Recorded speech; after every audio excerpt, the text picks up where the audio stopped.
महाभारत द्वापर युग के अंत समय का वह विनाशकारी महायुद्ध है जो दो पारंपरिक शत्रुओं धर्म और अधर्म के बीच लड़ा गया था। और इस महायुद्ध की रचना स्वयं परमपिता ब्रह्मा जी ने अपनी इच्छा शक्ति से की थी। परमपिता ब्रह्मा जी ने ऐसा किस लिए किया था और किस प्रकार किया था, महर्षि वेदव्यास जी ने भगवान श्री गणेश जी के सहयोग से अपने महाभारत नामक ग्रंथ में इसका पूरा उल्लेख किया है। दोस्तों, द्वापर युग के अंत समय में जब इस पृथ्वी पर अधर्म बहुत ही बढ़ने लगा था और धर्म का पूरी तरह से पतन होने लगा था, तब देवी पृथ्वी उन पापियों के बोझ से भयभीत होकर परमपिता ब्रह्मा की शरण में चली गई थी और उनसे अपना सारा कष्ट बताकर यह प्रार्थना की थी कि मुझे इन पापियों के बोझ से मुक्त करवाओ। पृथ्वी का यह दुख सुनकर ब्रह्मा जी सभी देवताओं को साथ लेकर भगवान विष्णु जी के पास आए थे और उनसे यह विनती की थी कि वह पृथ्वी का भार उतारने के लिए पृथ्वी पर अपना अंश अवतार लें। दोस्तों, जब भगवान विष्णु ने परमपिता ब्रह्मा की वह विनती स्वीकार कर ली थी, तब ब्रह्मा जी ने सभी देवताओं, गंधर्वों और अप्सराओं से भी यह कहा था कि तुम सभी भी पृथ्वी का भार उतारने के लिए अपने अंशों से पृथ्वी पर अपना अवतार लो अथवा अपने पुत्रों को उत्पन्न करो। परमपिता ब्रह्मा जी के इस आदेश से कुछ देवताओं ने पृथ्वी पर अपना अंश अवतार लिया था तथा कुछ देवताओं ने अपने पुत्रों को उत्पन्न किया था। जैसे कि देव नामक वसु ने पितामह भीष्म के रूप में जन्म लिया था। बृहस्पति देव के अंश से द्रोणाचार्य उत्पन्न हुए थे। द्वापर युग के अंश से शकुनी का जन्म हुआ था। कलयुग के अंश से दुर्योधन का जन्म हुआ था। इसी प्रकार देवी कुंती के गर्भ से भगवान सूर्यदेव ने कर्ण को, धर्मदेव ने युधिष्ठिर को, वायुदेव ने भीम को तथा देवराज इंद्र ने अर्जुन को अपने पुत्र के रूप में उत्पन्न किया था। दोस्तों, कुंती ने देवी सिद्धि के अंश से राजा शूरसेन के घर में पुत्री के रूप में जन्म लिया था। तब उनका नाम प्रथा था, परंतु राजा शूरसेन ने अपनी उस पुत्री प्रथा को अपनी बुआ के संतानहीन पुत्र राजा कुंती भोज को दे दिया था। राजा कुंती भोज की पुत्री हो जाने के कारण ही प्रथा को कुंती कहा जाने लगा था। प्रथा के बाद राजा शूरसेन के घर में दूसरी संतान के रूप में वासुदेव जी का जन्म हुआ था। दोस्तों, वासुदेव जी जब युवा हुए तो उनका विवाह मथुरा के राजा कंस की बहन देवकी के साथ हुआ था, परंतु उनके विवाह के समय ही यह आकाशवाणी हो गई थी कि देवकी और वासुदेव के 8वें पुत्र के हाथों से ही कंस की मृत्यु होगी। तब देवकी के सभी पुत्रों को मार डालने के लिए कंस ने अपनी बहन देवकी और बहनोई वासुदेव को कैद करके अपने कारागार में डाल दिया था। फिर उसी कारागार में देवकी के गर्भ से 8वें पुत्र के रूप में भगवान विष्णु ने अपना कृष्ण रूपी अंश अवतार लिया था। भगवान श्री कृष्ण ने अपने बालपन से ही अपनी लीलाएं दिखाते हुए अधर्मियों का विनाश करना आरंभ कर दिया था और कंस सहित कई असुरी शक्तियों का वध कर दिया था। महर्षि वेदव्यास जी ने अपनी महाभारत कथा में इक्ष्वाकु वंश के एक बड़े ही प्रतापी राजा महाभीष के बारे में उल्लेख किया है। राजा महाभीष मृत्यु को प्राप्त होने के बाद स्वर्गलोक में निवास कर रहे थे। एक दिन स्वर्गलोक में निवास करने वाले कई राजर्षि किसी कार्य से परमपिता ब्रह्मा जी से मिलने ब्रह्मलोक गए हुए थे। वह सभी राजर्षि ब्रह्मा जी से वार्तालाप कर ही रहे थे कि तभी देवी गंगा परमपिता ब्रह्मा जी से मिलने वहां आ गई थी। उसी समय हवा के एक झोंके से देवी गंगा के वस्त्र कुछ खिसक गए थे। यह देख सभी राजर्षियों ने अपनी आंखें नीची कर ली थीं, परंतु राजर्षि महाभीष एकटक देवी गंगा को ही देखते रहे।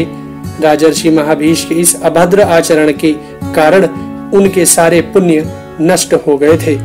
तब ब्रह्मा जी ने महाभीष से कहा था कि तुम्हारे पुण्यों के नष्ट हो जाने के कारण तुम्हें फिर से पृथ्वी पर जन्म लेना पड़ेगा। यह सुनकर महाभीष को बड़ा दुख हुआ था, इसलिए उन्होंने परमपिता ब्रह्मा जी से प्रार्थना की थी कि उन्हें कुरुवंशी राजा प्रतीप के यहाँ ही पुत्र रूप में जन्म मिले, क्योंकि उस समय हस्तिनापुर के राजा प्रतीप ही इस पृथ्वी के सबसे प्रतापी राजा थे। दोस्तों, इसी कारण परमपिता ब्रह्मा जी ने महाभारत के उस महायुद्ध का केंद्र हस्तिनापुर को बनाया था और इन्हीं राजर्षि महाभीष को महाभारत युद्ध की नींव की पहली ईंट बनाया था। दोस्तों, देवी गंगा तीनों लोकों में सभी को मोक्ष प्रदान करने वाली देवी है।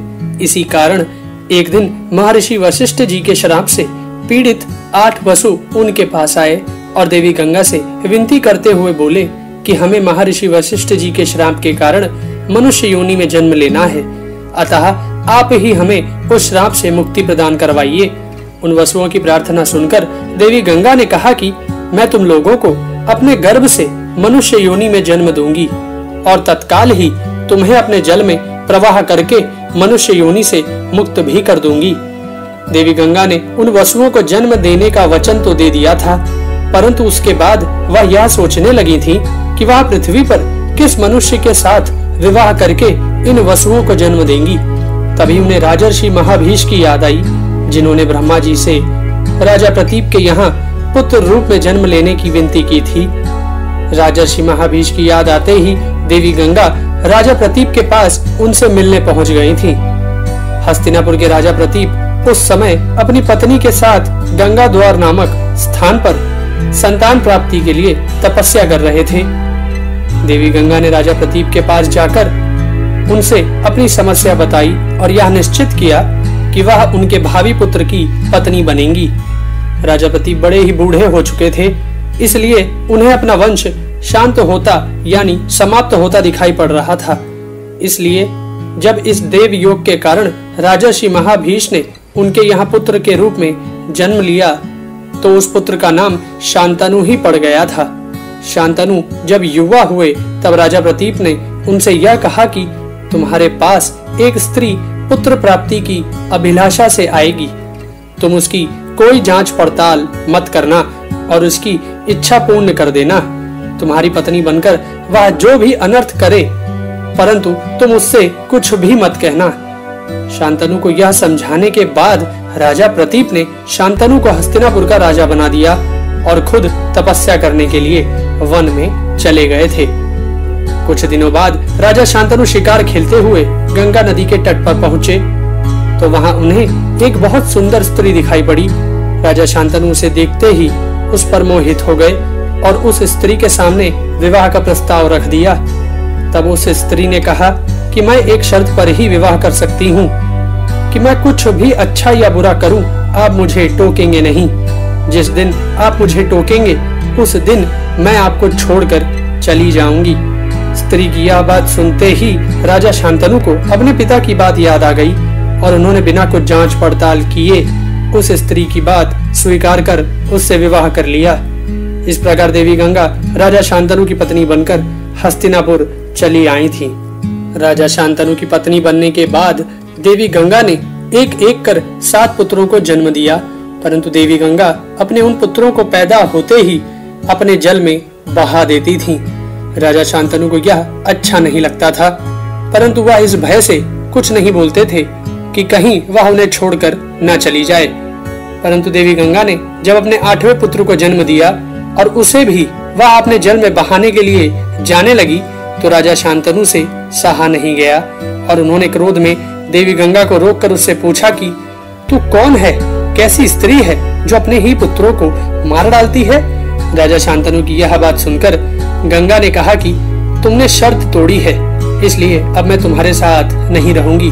और साथ ही देवी गंगा ने शांतनु को अपना परिचय देते हुए यह बताया कि मैं गंगा हूँ और उसके सभी पुत्र वो वसु थे जिन्हें महर्षि वशिष्ठ जी के श्राप के कारण मनुष्य योनि में जन्म लेना पड़ा था। राजा शांतनु के पूछने पर देवी गंगा ने बताया कि एक बार 8 वसु अपनी पत्नियों के साथ घूमते हुए वशिष्ठ जी के आश्रम में पहुंच गए थे। वहां देव नामक वसु की पत्नी ने कामधेनु गाय की पुत्री नंदिनी गाय को देखा तो उसने देव से कहा कि मैं अपनी सखी के लिए यह गाय चाहती हूँ, इसलिए इसको चुरा ले चलो।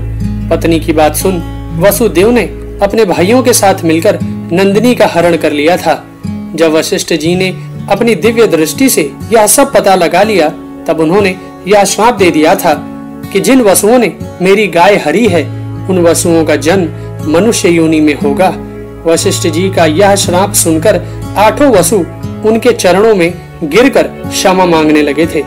तब वशिष्ठ जी ने अपना श्राप कम करते हुए कहा था कि 7 वसु तो जन्म लेने के बाद जल्द ही मनुष्य योनि से छुटकारा पा जाएंगे, परंतु यह देव नामक वसु बहुत दिनों तक मृत्यु लोक में रहेगा। गंगा कहती है कि हमारा यह 8वां पुत्र वही देव नामक वसु है जो चिरकाल तक इस मनुष्य लोक में रहेगा। यह कहकर गंगा अपने उस पुत्र के साथ अंतर्धान हो गई थी। दोस्तों, देवी देवता तथा सिद्ध पुरुष कभी मोह के अधीन नहीं होते हैं। इसी कारण देवी गंगा जिस कार्य से राजा शांतनु के जीवन में उनकी पत्नी बनकर आई थी, अपने उस कार्य को पूर्ण करके वह वापस अपने लोक चली गई थी। परंतु राजा शांतनु एक मनुष्य थे, इस कारण वह देवी गंगा के चले जाने से बड़े उदास हो गए थे। राजा शांतनु देवी गंगा को और उनके साथ व्यतीत किए गए अपने समय को भुला नहीं पा रहे थे। इस कारण वह मोह के अधीन होकर अक्सर गंगा नदी के तट पर चले जाया करते थे और उसकी बहती हुई जल की धारा को एकटक देखते रहते थे। इस प्रकार कई वर्ष बीत गए थे, परंतु राजा शांतनु किसी भी जतन से देवी गंगा को भुला नहीं पाए थे और इसी कारण ही उन्होंने अपना दूसरा विवाह भी नहीं किया था। राजा शांतनु की इस अवस्था को देखकर राज्य की प्रजा तथा सभी मंत्री यही सोचने लगे थे कि राजा शांतनु के बाद इस कुरुवंश का दीपक सदा के लिए बुझ जाएगा। सदा की भांति राजा शांतनु एक दिन फिर गंगा नदी के तट पर विचरण करने आए तो वह यह देखकर बड़े ही चकित रह गए कि गंगा नदी में पानी ही नहीं है। सूखी हुई गंगा नदी को देख राजा शांतनु मन ही मन बड़े चिंतित हो गए और फिर इसका कारण पता करने के लिए वह नदी के किनारे किनारे उसके बहाव के विपरीत दिशा में आगे बढ़ने लगे। कुछ दूर जाकर राजा शांतनु ने देखा कि एक बड़ा ही तेजस्वी बालक अपने धनुष से दिव्य अस्त्रों का अभ्यास कर रहा है और साथ ही उन्होंने यह भी देखा कि उसी बालक ने ही अपने बाणों के प्रभाव से गंगा की धार को रोक दिया है। एक बालक का ऐसा पराक्रम देख राजा शांतनु बड़े ही आश्चर्य में पड़ गए थे, परंतु साथ ही उन्हें उस बालक पर इस बात के लिए क्रोध भी आ गया था कि उसने उनकी पत्नी गंगा को अपने बाणों से आहत कर उनके जल के बहाव को रोक दिया था। इसलिए वह क्रोध में उस बालक की तरफ चल पड़े थे, परंतु राजा शांतनु के उस बालक तक पहुंचने से पहले ही वह बालक अंतर्धान हो गया था और गंगा की जल की धारा पुनः अपने वेग से बहना आरंभ हो गई थी। यह सब देखकर राजा शांतनु के मन में यह संदेह उत्पन्न हो गया था कि कहीं वह बालक वही तो नहीं था जो उनके और देवी गंगा के संयोग से उत्पन्न हुआ था। मन में ऐसा संदेह उत्पन्न होने पर राजा शांतनु गंगा नदी के तट पर खड़े होकर देवी गंगा की स्तुति करने लगे और देवी गंगा से प्रार्थना करते हुए यह बोले कि यदि वह बालक वही है तो वह उससे मिलना चाहते हैं। देवी गंगा राजा शांतनु की उस स्तुति से प्रसन्न होकर अपने मनुष्य रूप में उस बालक को अपने साथ लेकर राजा शांतनु के पास आ गई थी और राजा शांतनु के मन में उत्पन्न संदेह को समाप्त करती हुई बोली कि यह आपका वही 8वां पुत्र देवव्रत है जो मेरे गर्भ से जन्मा था। आपका यह पुत्र देवगुरु बृहस्पति और दैत्य गुरु शुक्राचार्य के समान ज्ञानी है तथा देवराज इंद्र के समान धनुर्धर है। आपका पुत्र देवव्रत उन सभी अस्त्र और शस्त्रों का ज्ञाता है जिन अस्त्रों और शस्त्रों का ज्ञान परशुराम जी को है।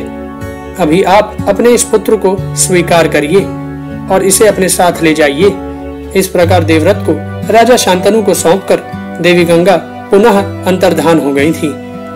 राजा शांतनु अपने उस पुत्र देवव्रत को पाकर बड़े ही प्रसन्न हो गए थे और उसे अपने साथ हस्तिनापुर लेकर चले गए थे। इस प्रकार देवव्रत के आ जाने से हस्तिनापुर राज्य की प्रजा और मंत्री सभी बड़े प्रसन्न हो गए थे और साथ ही देवव्रत का साथ पाकर राजा शांतनु ने शीघ्र ही देवी गंगा के वियोग का मोह भी त्याग दिया था और प्रसन्नता पूर्वक राज्य का कार्यभार संभालने लगे थे। कुछ वर्ष व्यतीत होने के बाद राजा शांतनु ने अपने पुत्र देवव्रत को अपना युवराज बना दिया था। देवव्रत अपने सदाचार और पराक्रम के चलते पहले से ही प्रजा के बीच में लोकप्रिय था, इसलिए युवराज बनने के बाद देवव्रत ने अपने गुणों से अपनी सारी प्रजा का दिल जीत लिया था। दोस्तों, हस्तिनापुर के युवराज देवव्रत ने अपने स्तर से राज्य के बहुत से कार्यों को भली भांति संभालना आरंभ कर दिया था, जिससे राजा शांतनु के पास राज्य की बहुत कम जिम्मेदारियां रह गई थीं। इस कारण राजा शांतनु प्रसन्न मन से अक्सर वन में शिकार खेलने चले जाते थे अथवा किसी रमणीय स्थल पर विचरण करने चले जाते थे। इसी तरह एक दिन राजा शांतनु यमुना नदी के तट पर विचरण कर रहे थे कि तभी उन्हें बड़ी ही अद्भुत सुगंध का आभास हुआ। वह सुगंध राजा शांतनु के मन को इतनी भा गई थी कि वह अपने चारों तरफ उस वस्तु की खोज करने लगे जिससे वह दुर्लभ सुगंध आ रही थी। इस तरह राजा शांतनु उस सुगंध के बारे में पता करते हुए यमुना नदी के किनारे रहने वाले निषादों के यहाँ पहुँच गए थे। वहां जाकर राजा शांतनु को जब यह पता चला कि यह सुगंध निषाद राज की कन्या सत्यवती के बदन से आती है, तो यह सुनकर राजा शांतनु बड़े ही आश्चर्य में पड़ गए थे और उनके मन में उस सत्यवती को देखने की इच्छा प्रबल हो गई, जिसके बदन से ऐसी दुर्लभ सुगंध आती है। जो राजा शांतनु सत्यवती के बदन से आने वाली उस सुगंध से ही मोहित हो चुके थे, उन्होंने जब निषाद राज की रूपवती कन्या सत्यवती को देखा तो वह उसे देखते ही रह गए थे और उनके मन में सत्यवती को अपनी रानी बनाने की इच्छा जाग उठी थी।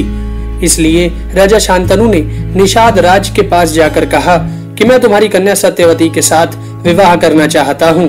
राजा शांतनु की यह बात सुनकर निषाद राज ने उनसे कहा कि यदि आप मेरी पुत्री सत्यवती के पुत्र को अपना उत्तराधिकारी बनाने का वचन देंगे तो ही मैं उसका विवाह आपके साथ करवा सकता हूँ। राजा शांतनु अपने पुत्र देवव्रत से बहुत प्रेम करते थे और साथ ही वह यह भी जानते थे कि उनका कोई भी भावी पुत्र देवव्रत के समान उत्तराधिकारी के योग्य नहीं हो सकता है।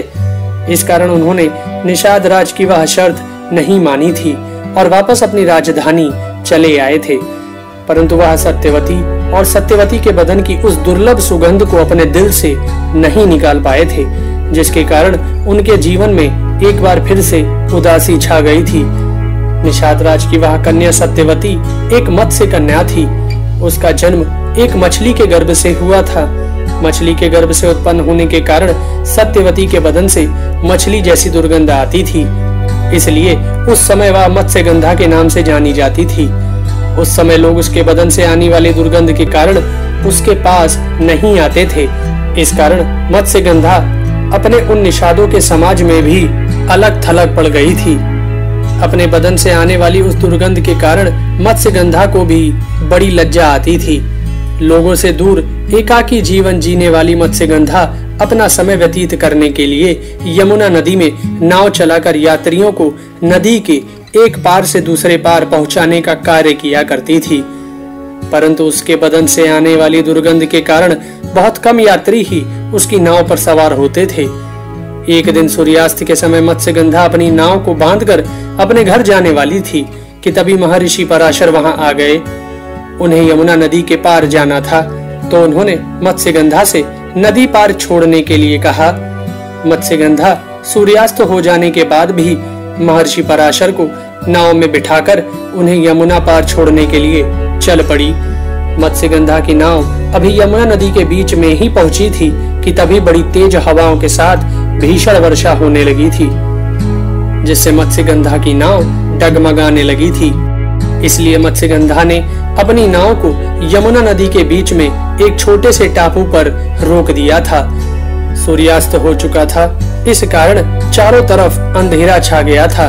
तभी बारिश के पानी से भीगे हुए महर्षि पराशर के मन में काम वासना जाग उठी। तब उन्होंने आकाश में एक बहुत बड़ा ज्योतिषीय गठन देखा। महर्षि पराशर एक महान ज्योतिषाचार्य थे, इसलिए उन्होंने भविष्यवाणी की कि ग्रहों के संरेखन के दौरान एक महान व्यक्ति दुनिया में जन्म लेगा। तो महर्षि पराशर ने मत्स्यगंधा से कहा कि मैं तुम्हारे साथ समागम करना चाहता हूँ। महर्षि की यह बात सुनकर मत्स्यगंधा ने कहा कि मेरे बदन से तो मछली की दुर्गंध आती है मुनिवर, आप मेरे साथ कैसे समागम कर पाएंगे। तो महर्षि पराशर ने कहा कि मैं अपने तपोबल से तुम्हारे बदन की इस दुर्गंध को समाप्त कर दूंगा और उसे गंध युक्त बना दूंगा। यह बात सुनकर मत्स्यगंधा उनके साथ समागम करने को राजी हो गई थी। मत्स्यगंधा के राजी हो जाने के बाद महर्षि पराशर ने अपने कमंडल के जल को हाथ में लेकर उसे मंत्र से अभिमंत्रित कर मत्स्यगंधा के ऊपर डाला तो उसके बदन की दुर्गंध समाप्त हो गई और उसके स्थान पर उसके बदन से अद्भुत मन को मोह लेने वाली सुगंध आने लगी। मत्स्यगंधा के बदन की वह सुगंध 1 योजन तक फैल गई थी। इस कारण ही उसे मत्स्यगंधा के स्थान पर योजनगंधा कहा जाने लगा था। मत्स्यगंधा को योजनगंधा बना देने के बाद महर्षि पराशर ने उसके साथ समागम किया था, जिससे उसी समय योजनगंधा के गर्भ से एक पुत्र का जन्म हुआ था। योजनगंधा का वह पुत्र जन्म लेने के कुछ समय बाद ही 12 वर्ष के बालक के समान हो गया था। उस बालक को जन्म से ही वेदों का संपूर्ण ज्ञान था और सत्यवती का वही बालक आगे चलकर महर्षि वेदव्यास के नाम से प्रसिद्ध हुआ। इन्हीं महर्षि वेदव्यास जी ने इस महाभारत ग्रंथ की रचना की थी। दोस्तों, सत्यवती को मत्स्यगंधा से योजनगंधा बनाकर महर्षि पराशर ने उनके साथ समागम करके वेदव्यास जैसे तेजस्वी पुत्र को उत्पन्न किया था। उसके बाद महर्षि पराशर ने अपने तपोबल से सत्यवती को पुनः कन्या भाव प्रदान कर दिया था। इसी योजनगंधा सत्यवती पर मोहित हुए हस्तिनापुर के राजा शांतनु उसकी याद में बहुत परेशान रहने लगे थे। एक दिन देवव्रत ने अपने पिता के चेहरे पर जब यह परेशानी के भाव देखे तो उन्होंने अपने पिता से उनकी इस परेशानी का कारण पूछा। तब राजा शांतनु ने देवव्रत से कहा कि तुम मेरे एक ही पुत्र हो, कहीं तुम पर कोई विपत्ति आ गई तो हमारे वंश का क्या होगा? बस यही सोचकर मैं अक्सर परेशान हो जाता हूँ। राजा शांतनु ने देवव्रत को अपनी परेशानी का जो कारण बताया था उससे देवव्रत संतुष्ट नहीं हुए थे। इसलिए देवव्रत अपने सूत्रों से अपने पिता की परेशानी का कारण तलाशने लगे थे और शीघ्र ही देवव्रत ने अपने गुप्तचरों और राज्य के मंत्रियों द्वारा इस बात का पता लगवा लिया था कि उनके पिता की परेशानी का कारण निषाद राज की वह पुत्री सत्यवती है, जिससे उसके पिता राजा शांतनु विवाह करना चाहते हैं। जब देवव्रत को यह भी पता चला कि निषाद राज ने उनके पिता के सामने यह शर्त रखी थी कि यदि वह सत्यवती के पुत्र को अपना उत्तराधिकारी बनाएंगे तो ही उनकी पुत्री सत्यवती का विवाह उनके साथ हो सकता है, इसलिए देवव्रत स्वयं निषाद राज से मिलने गए थे और निषाद राज को यह समझाने की कोशिश की थी कि एक निषाद राज को इस बात से संतुष्टि क्यों नहीं है कि उसकी पुत्री का विवाह यदि राजा शांतनु के साथ हो जाएगा तो उसकी पुत्री हस्तिनापुर की रानी बन जाएगी। निषाद राज ने देवव्रत की बात सुनकर उनसे कहा कि सत्यवती जिस राजा की पुत्री है वह आप लोगों की ही बराबरी के हैं और उन्होंने भी मुझे बार बार यही संदेश भेजा है कि मेरी पुत्री का विवाह राजा शांतनु के साथ ही करना। इसी कारण मैंने सत्यवती के इच्छुक देवर्षि असित को भी विवाह के लिए मना कर दिया है। सत्यवती का पालन पोषण करने के नाते मैं भी सत्यवती का पिता ही हूँ और मेरी यही शर्त है कि हस्तिनापुर का राज्य मेरी पुत्री के पुत्र को ही मिले।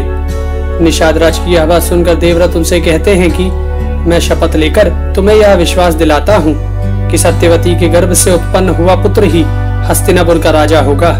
देवव्रत की यह बात सुनकर निषाद राज उनसे कहते हैं कि मुझे आप पर पूरा विश्वास है, परंतु भविष्य में आपके पुत्र सत्यवती के पुत्र से राज्य छीन भी तो सकते हैं।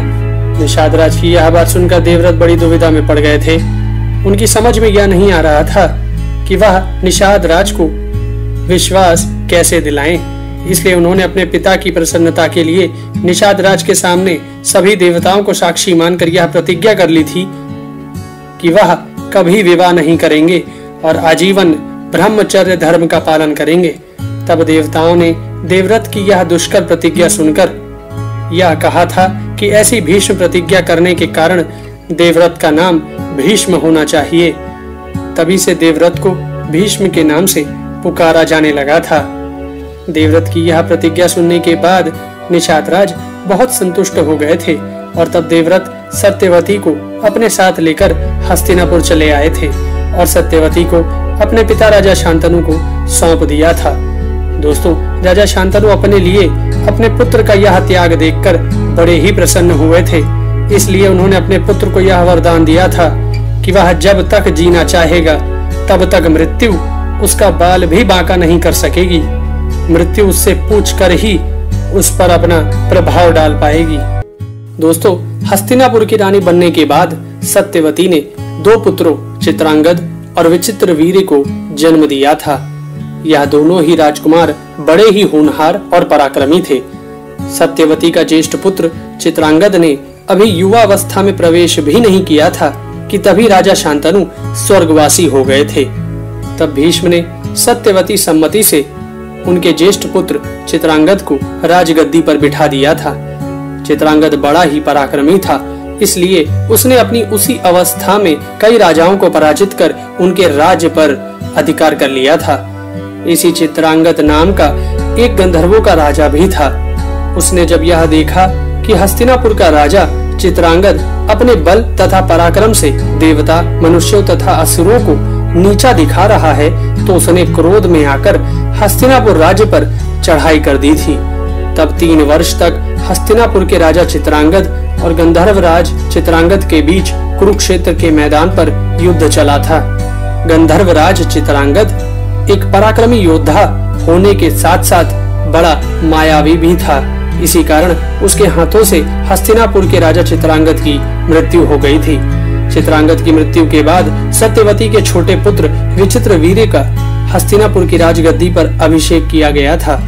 विचित्रवीर्य भी अभी युवा नहीं हुए थे, बालक ही थे, इसलिए सत्यवती ने भीष्म को उनका रक्षक बना दिया था। विचित्रवीर्य बड़ा ही आज्ञाकारी बालक था, इसलिए वह भीष्म की आज्ञा अनुसार अपने राज्य पर सफलतापूर्वक शासन करने लगा था। कुछ समय बाद जब विचित्रवीर्य युवा हुए, तब भीष्म और सत्यवती उनके विवाह के बारे में विचार करने लगे। तभी उन्हें यह समाचार मिलता है कि काशी नरेश अपनी 3 कन्याओं का स्वयंवर कर रहे हैं। तब भीष्म अपनी माता सत्यवती से आज्ञा लेकर अकेले ही उस स्वयंवर में चले गए थे। काशी नरेश की पुत्रियों के स्वयंवर में अकेले चले जाना भीष्म की बहुत बड़ी भूल थी, क्योंकि उनकी उम्र बहुत हो चुकी थी और साथ ही उन्होंने आजीवन ब्रह्मचर्य धर्म का पालन करने की प्रतिज्ञा भी की हुई थी।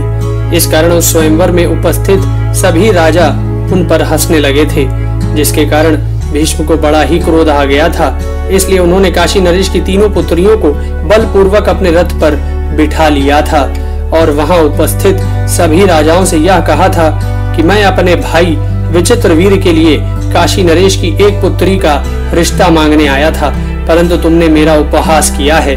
अभी मैं काशी नरेश की 3 पुत्रियों का बलपूर्वक हरण कर रहा हूँ। तुम सभी राजा मिलकर या तो मुझे जीत लो या फिर हार कर भाग जाओ यहाँ से।